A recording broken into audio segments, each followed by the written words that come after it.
as little as possible. So I'm going to introduce Brianna, who is our speaker for the day.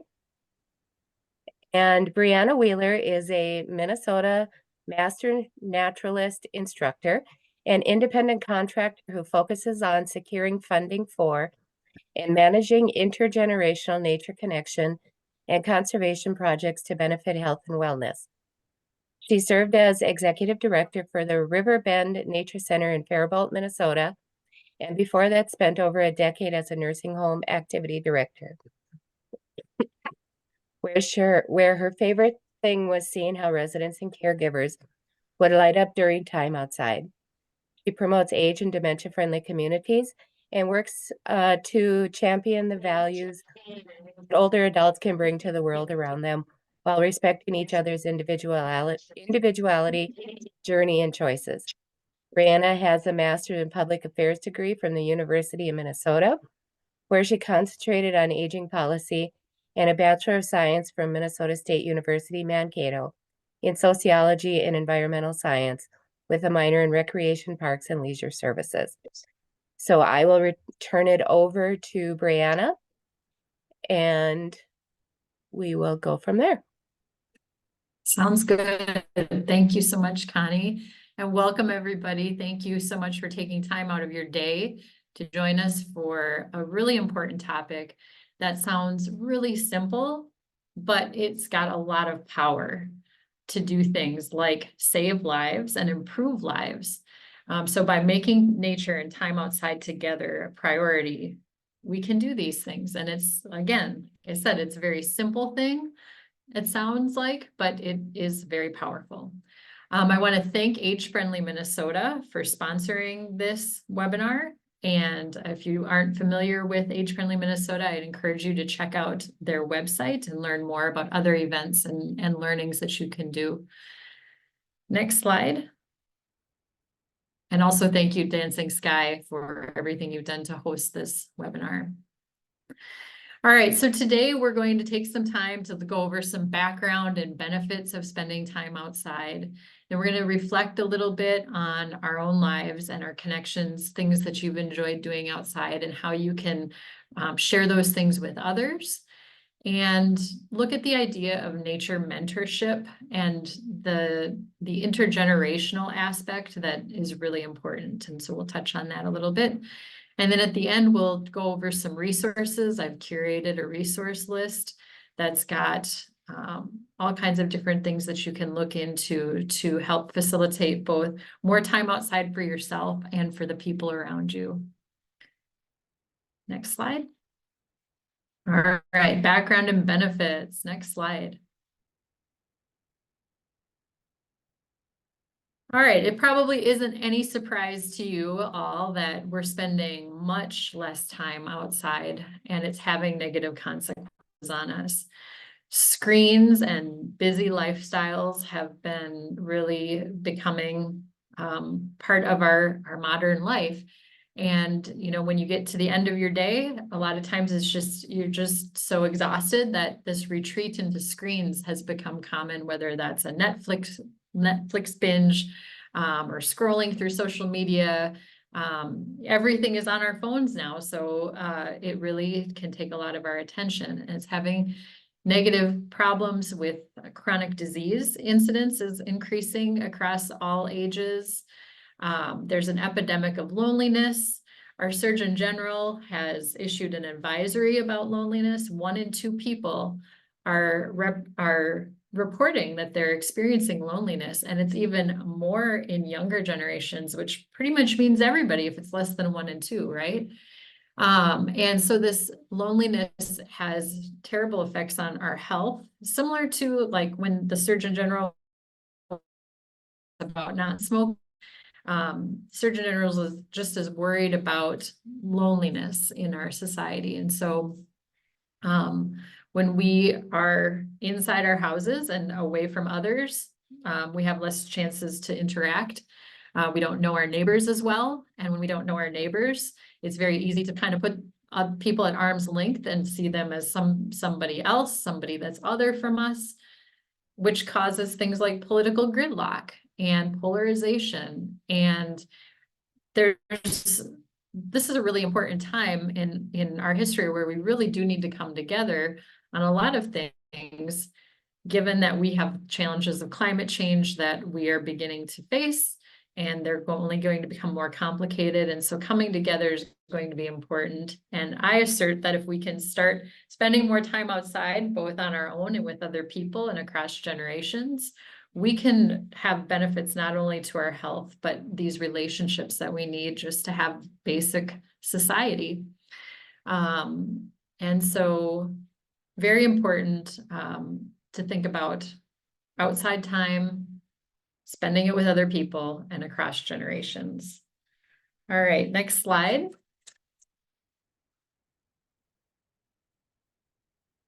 So even a few minutes outside has lots and lots of benefits for us. So some of the things that I'm about to talk about on the next few slides have been scientifically found to be happening within 10 minutes of time spent outside.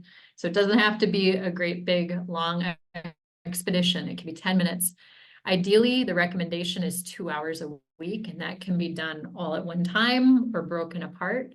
But we'll work through some of these. So as individuals, our health, when we go outside, our blood pressure decreases, our heart rate slows down, our stress hormones like cortisol lessen, and you can feel that. I bet a lot of you can think of a time when you've gone outside and you just feel better when you come back in.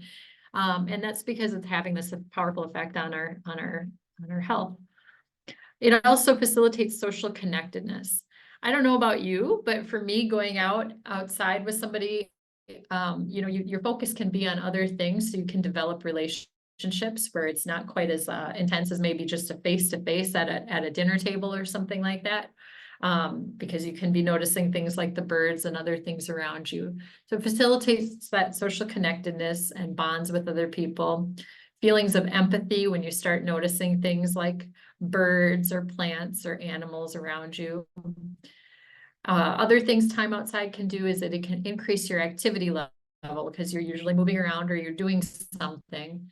And that can enhance appetite, which can be important for some people, and improve sleep, which I think probably is important for all people, as it's the basis of most of our health. Next slide. It also can inspire awe and wonder, and there's a lot of research that's going into these experiences on our health. I know that I experience awe when I go outside these last few days and realize how quickly my toes can feel the cold.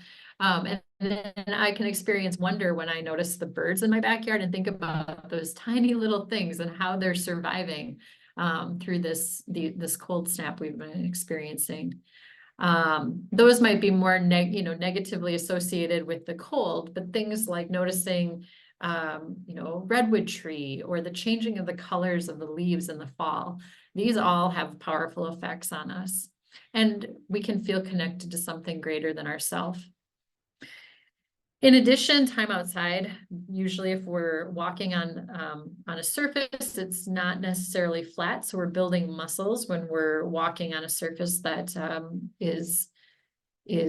has got some elevation changes. So it improves our balance and our agility. Time outside can also enhance vision, which is really important.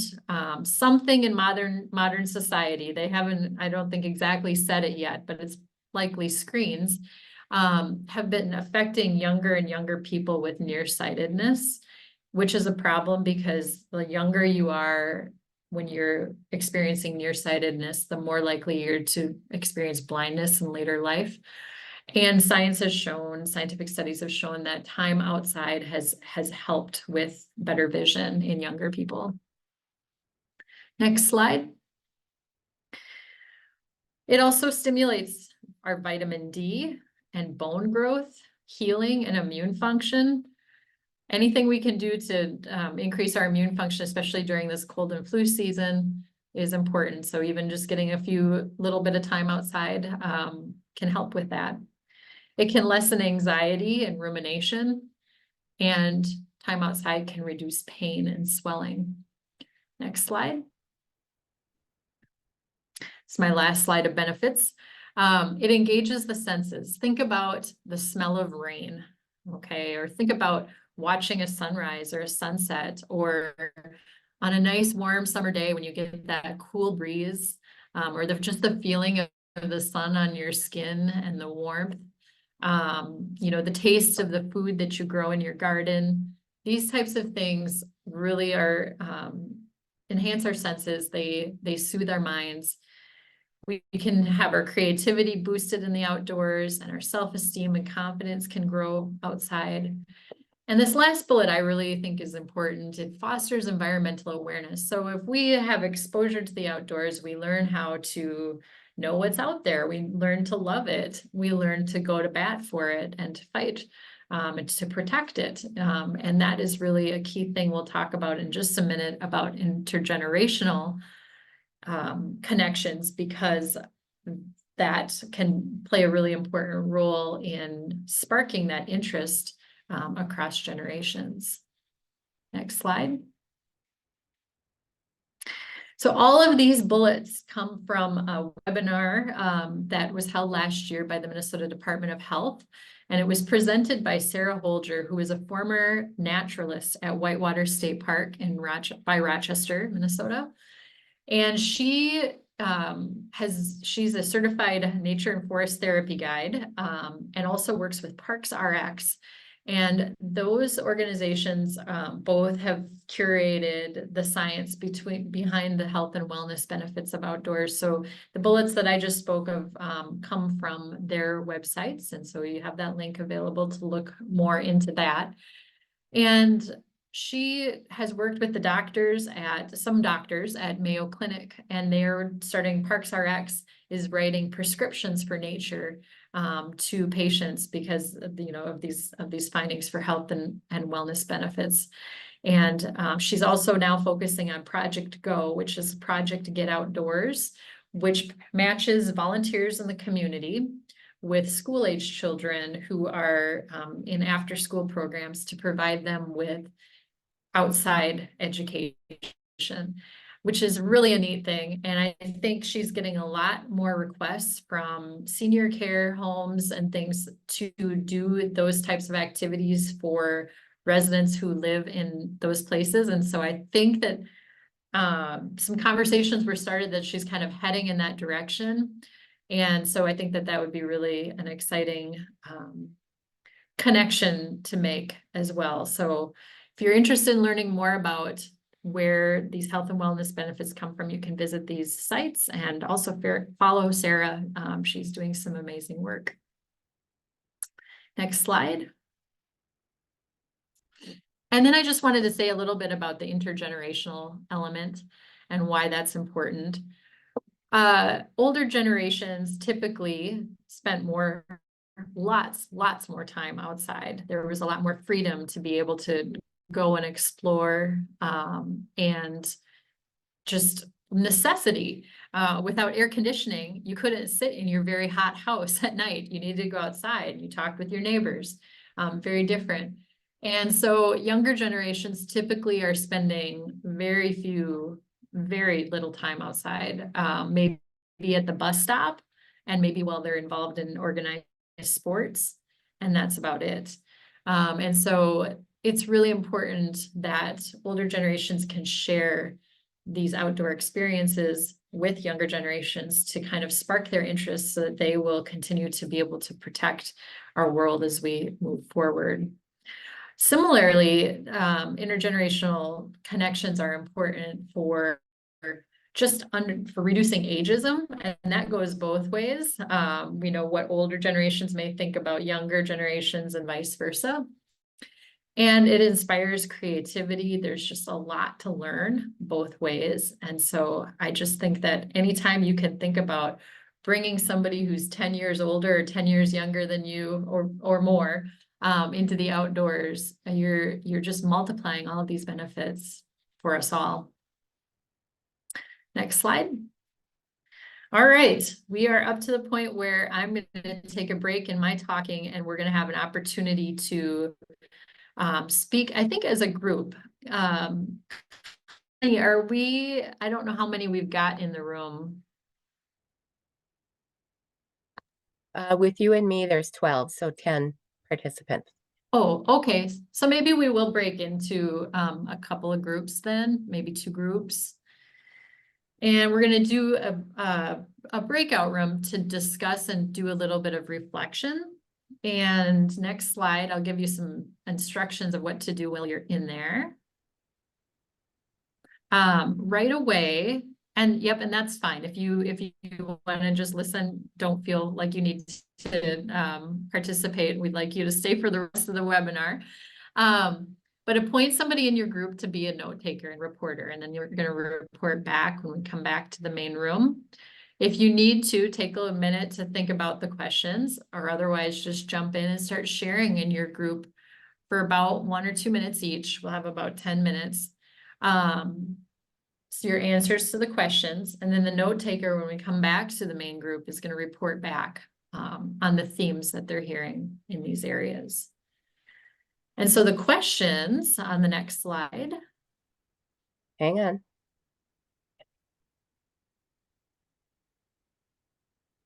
For our first breakout are, what have been your favorite activities, outdoor activities across your life?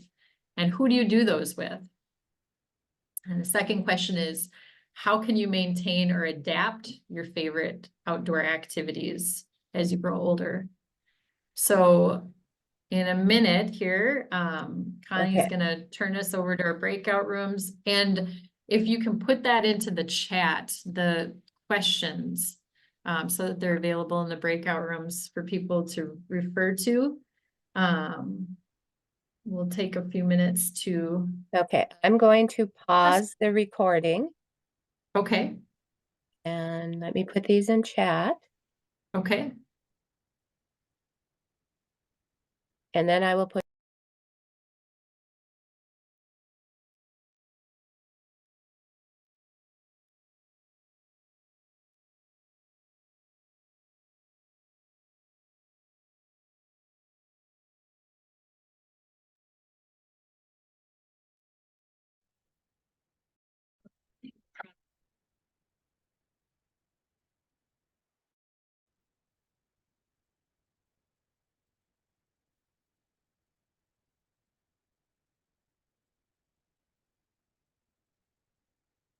Okay.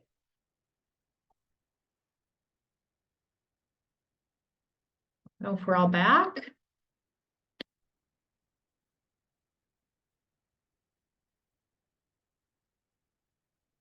Everybody's back. Okay, great. Thank you. All right. Well, what I'd like to do now is to look at the themes of what you were hearing in your rooms. And so the people who were appointed as the reporters, I think we just had the 2 rooms, right?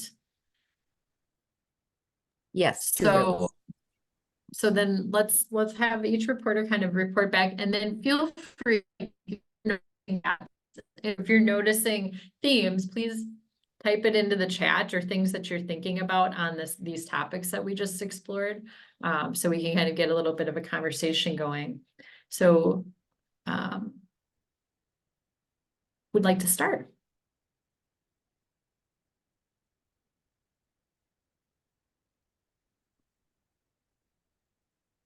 I can start. We were group 1, and I think that's what it said. Just a few of us visiting and talking about, difference in what we were used to growing up, maybe not as many sidewalks, and that being your main way to get outside. But loving the trails, and the difference having children makes in the motivation to getting outside, but then how that also changes how we as adults navigate the outdoors when you've got, for example, a 5-6-year-old who's maybe not just wanting to walk, they are exploring nature in different ways. Then as adults being with them, you can't, just get your steps in. You've got to be attending to those little people. So, and then maybe, thinking as the child gets older and their ways of navigating outside change too, then the adults would have more chances to be, to take a walk where you can get from A to B versus exploring every little rock and crevice and twig along the way. We also have had people sharing that hunting and fishing and camping, I guess, was a major way for getting outside. But also just the group noticing the difference in the opportunities and how our younger generations are exposed to nature.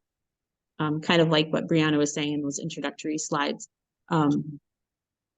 I myself was born in a very farming rural community, and so being outside is just kind of part of who I am.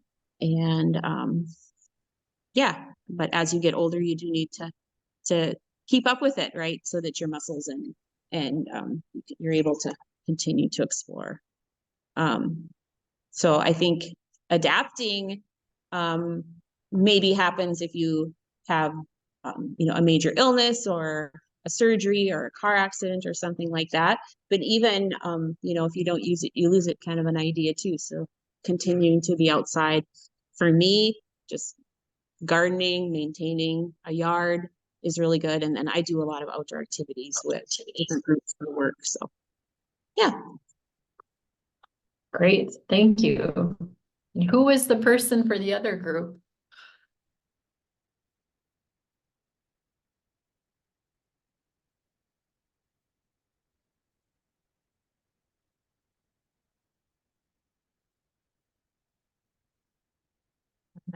I'm not hearing anybody speak up.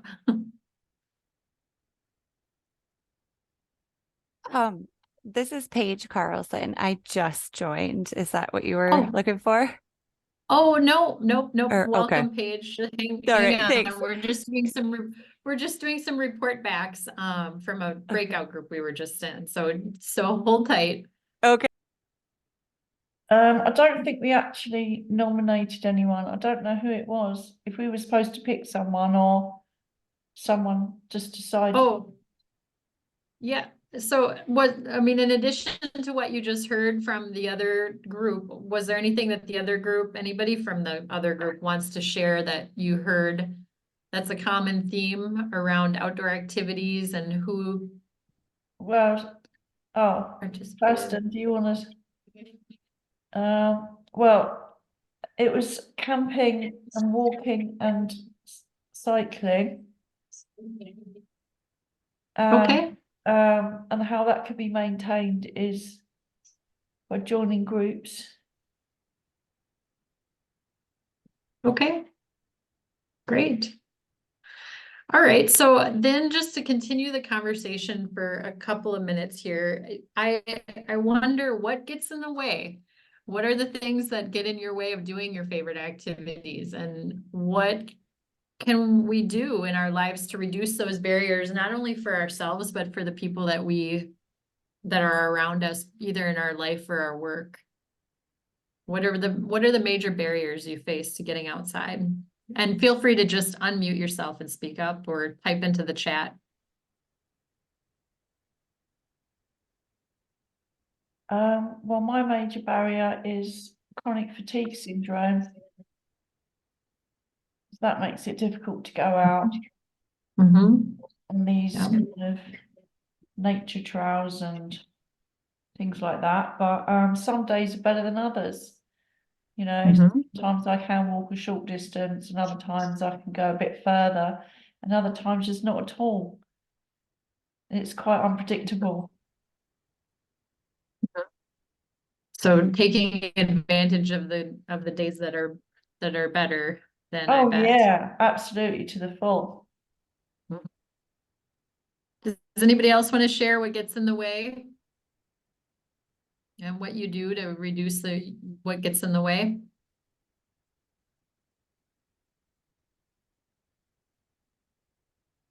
I'll comment on, is it Sherry? Yeah, people call me Cher. Fair.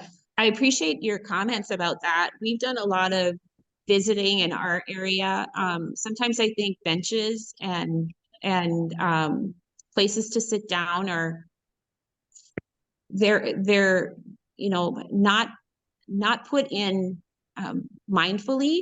And I've always talked about, benches are for people who need to sit down. So we need to be thoughtful about where they're placed. And then also I'm a huge advocate for putting arms on our benches. You know, if I myself am tired and I need to sit down, I might need an arm to help boost myself up. And so, but that means that we need them quite frequently along a trail.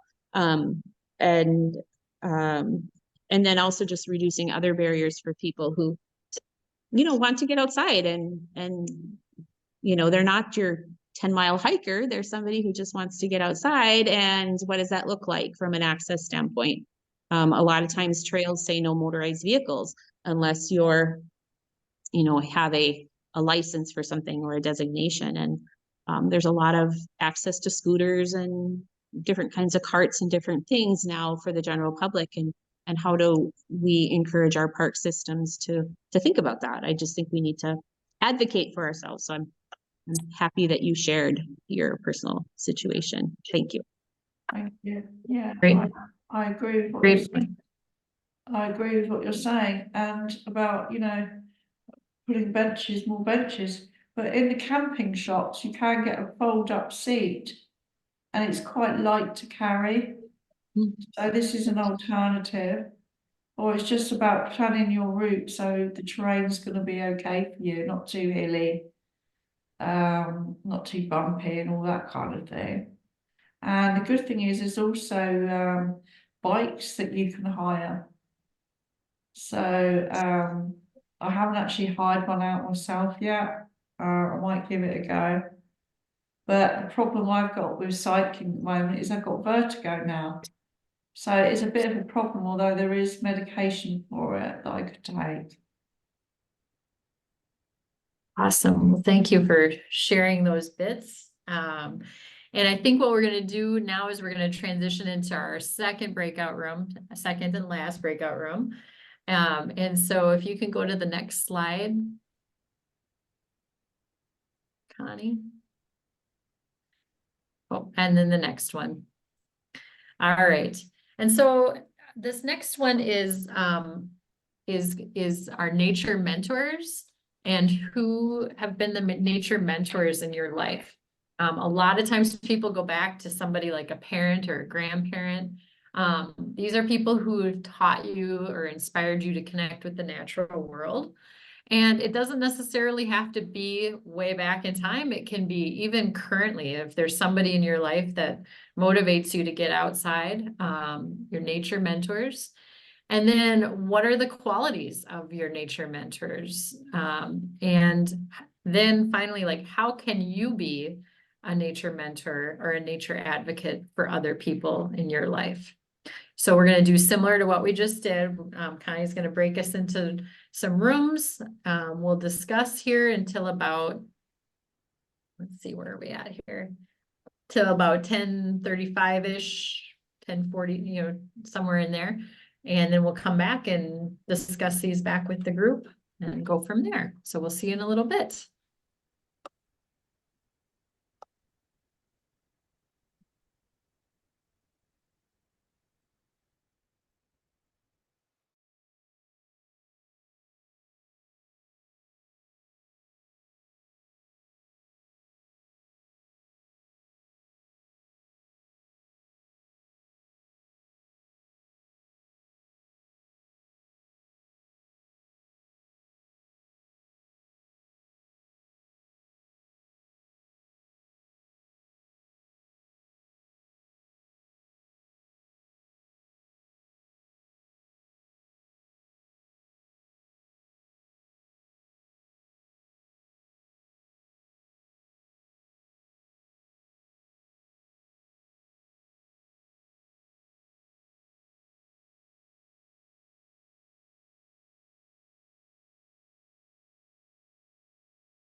Right.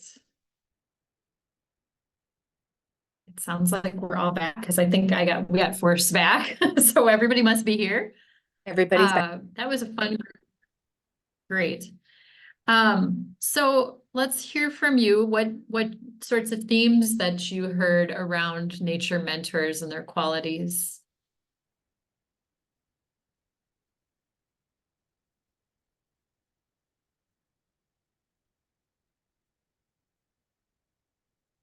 I know I'm just going to comment right on what was being said as we left our group. Kirsten was sharing about taking her mother, who's 89, out to a cow pasture, and she's got mobility issues. And so it took her and another person to get her over a fence and to be able to just sit and enjoy that. And what I heard about that, and the qualities that I wrote down as I was thinking about that, is just having an open mind and being patient. And, you know, those are things we can do for others, but also we're likely the qualities of our nature mentors who mentored us, right? Like that, you know, this spirit of adventure and curiosity and getting out there and seeing what's available and you know, not limiting things and being so patient. So anyway, I just thought that was really lovely. Another thing I heard, I just really excited about this last group that we were in, was, I can't remember her name, but she was sharing, was it Leah or Paige, was sharing about their son, who loves like the mice and the snakes and all the creepy crawly things. And when he finds them in the house, he's excited to pick them up and take them out. And she's not quite as on board with that idea, and you know, isn't as excited about interacting with the animals that way. And I just had to point out that he's her mentor, you know, so it can be a cross-generational thing, I think, to keep in mind. So just taking a quick look at the time. So we're D2. So any other thoughts on that anybody wants to share that you heard in your group? It doesn't have to be the scribe person, anybody who wants to share.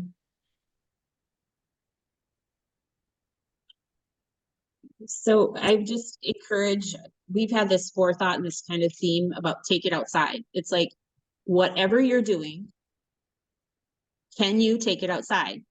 Well, yeah, but dissect those buts, because sometimes you just got to break down some system things. But there's a lot of stuff we do inside that we could do outside. So.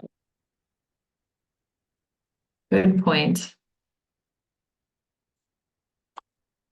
All right. Then I think what we'll do then, I appreciate everybody taking time to share in your groups. And I think we're going to take and go on to our next area, which is resources.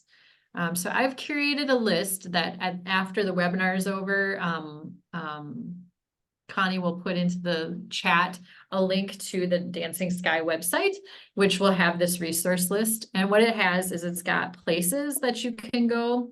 It's got programs and organizations. It has apps, and then it has some just miscellaneous general recommendations. And so for the next few minutes, I'm just going to highlight a few of my favorites from each of the areas. And so to start, places, and before we get into this map and what I'm going to talk about, I want to let you know that the most important place you can visit outside is somewhere that's close to home and easy to get to. So don't ever feel like, you know, a lot of times when I talk with different groups, they're like, well, we got to get to the state park, or we've got to go to the nature center. We've got to get somewhere. And then that introduces barriers, right? Because it's like, okay, well, in order to do that, we've got to pack up, we've got to do this. The best place you can visit outside is outside your door. And whether that is, you know, just your backyard, whether that's in your neighborhood, there's a lot of value to that. And so don't ever lose sight and make the outdoors into something that's got to be an expedition to a mountain or something like that. Okay, so I'll get off that soapbox and talk a little bit about this slide. And so we have a picture of the Minnesota State Parks and Recreation Areas. The DNR's got a great site that you can look into and learn more about the state parks that are in your area. But what a lot of people don't know about is that there's other public lands that the state manages that are free and open to us as to explore. And so besides state parks, there's state forests, there's wildlife management areas, there's scientific natural areas, there's aquatic management areas, there's all kinds of places, and there are many of them close to your home. And so when you visit the site, you can learn more about what is really in your backyard, literally. And those different places, oh, and state trails too are another place that you can visit as well. I live in Northfield, and I learned about a wildlife management area that's very close to my home that I had no idea, because I just don't take that road very often. And it's just a wonderful place. So one idea for places that you can take a look at. Next slide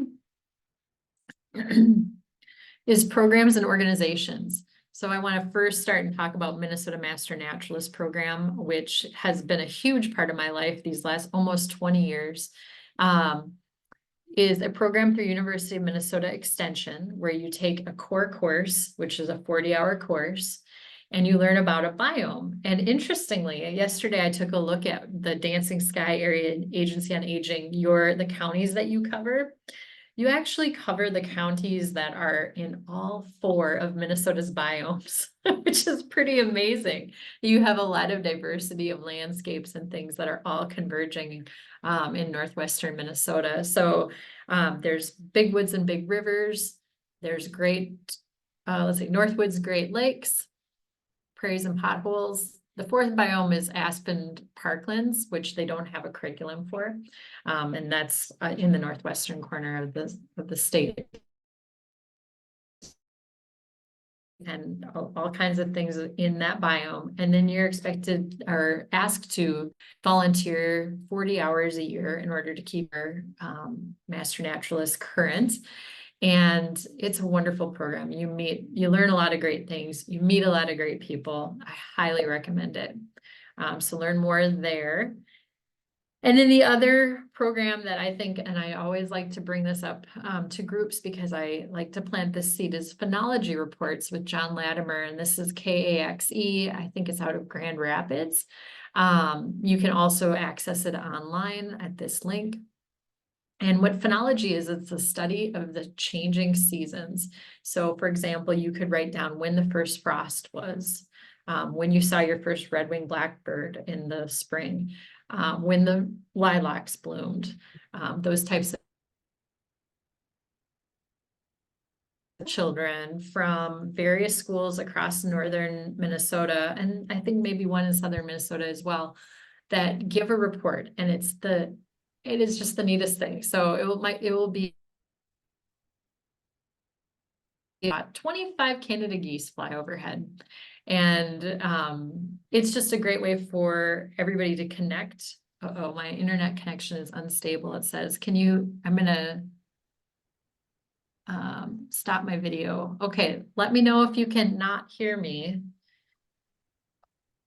So the phenology reports, basically, I like to plant the seed with the idea that this could be done not just in schools. This could be done in senior care homes, assisted livings. It could be done in various places, clubs, organizations, churches, different places that people gather to give the phenology report for what you're seeing in your part of the state.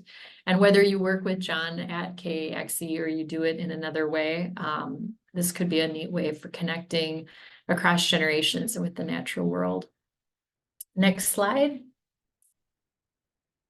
Resources. A couple of my favorite resources and apps are iNaturalist, which is where you take a picture of a tree or a flower or a bird that you see, and then AI matches it up with potential matches for what it could be. Then you identify it.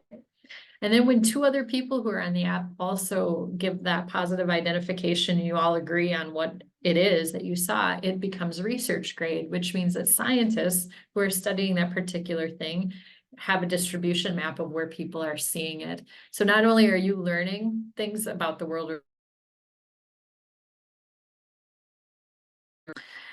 The other is Merlin, which is a bird app that you can put in your zip code, the size of the bird, the colors, what it was doing, and then it will spit back to you based on this time of year, what birds you might be seeing, which is really fun. But what's really great about it is being able to do a recording of the birds of the song with this database and say, okay, you're hearing a blue jay, or you're hearing a red-headed woodpecker, or whatever it might be. And I've learned a ton. I'm a plant person. I concentrate on plants, but birds, I've learned so much using that Birdsong app. So I highly recommend that. Next slide.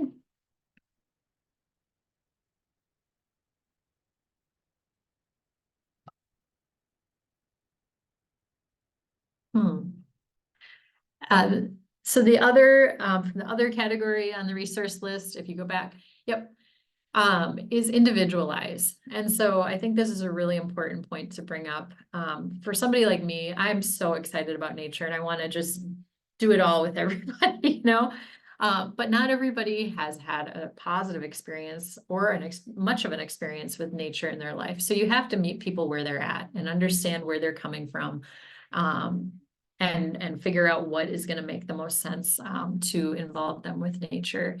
And so just understanding that is going to make it for a much more successful time outside when you think about them and their experiences.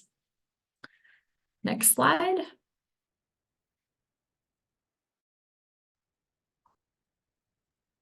All right, we are up to our wrap up. So next slide. So I really hope that today, through the information I presented at the beginning, kind of the background, the benefits, and then your reflection and your sharing in your groups, and then the times that we've took to kind of share back together, that you're really feeling inspired and thinking of ways that you can take with you to do in your own life and share with others around you. Because like I said at the beginning of this, it seems so simple, like, oh, just going outside. But it's very powerful and it has, you know, rippling effects that go up through our world. So spending more time outside and with other people can save a life and definitely improve lives. So thank you for your time. And I before we close out, I would just want to find out from you if anybody wants to share, based on what we talked about today, what is one thing that you can commit to do going forward? And I just would love for you to just unmute and share your thoughts. Or type them in the chat.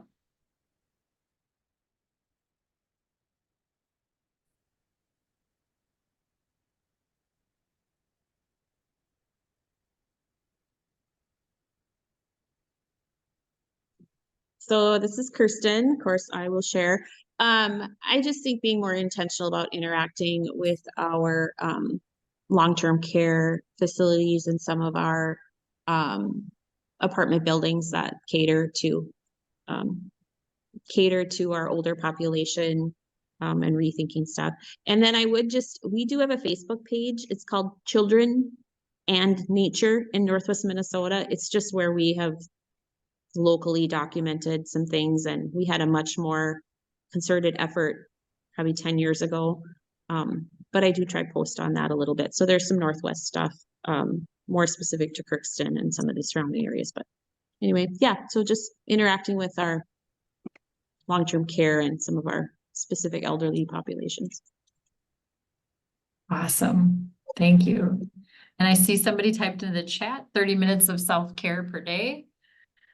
Somebody else said hike with grandkids, suggest clients get outdoors more and brainstorm how that could happen. Thanks for this. It's been great. Awesome. Thank you for that. And yes, encouraging it, letting people know it's available. Sometimes there's a nice sitting area, but people need to be directed to it, or they need to be taken to it, you know, and is going to be somebody who's gonna see a sign for a nature center or and lead them there first. Awesome. Remind myself that even small amounts of outdoor time is valuable. Exactly. Yep. Okay. Thank you very much for that. And it looks like Connie has put into the chat the Dancing Sky website. So go take a look at that. You can get the full resource list, which has got all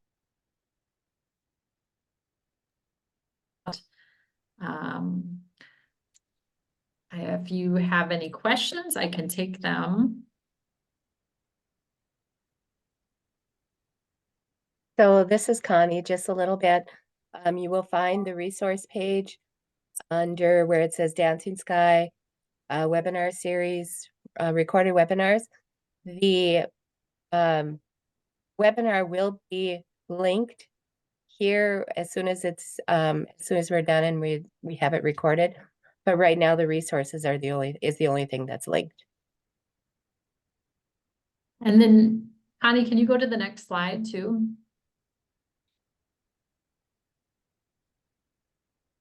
And here is my contact information. If you have any questions or other things that you'd like to discuss, I'd sure love to hear from you. And also check out Age Friendly Minnesota for more educational opportunities and resources.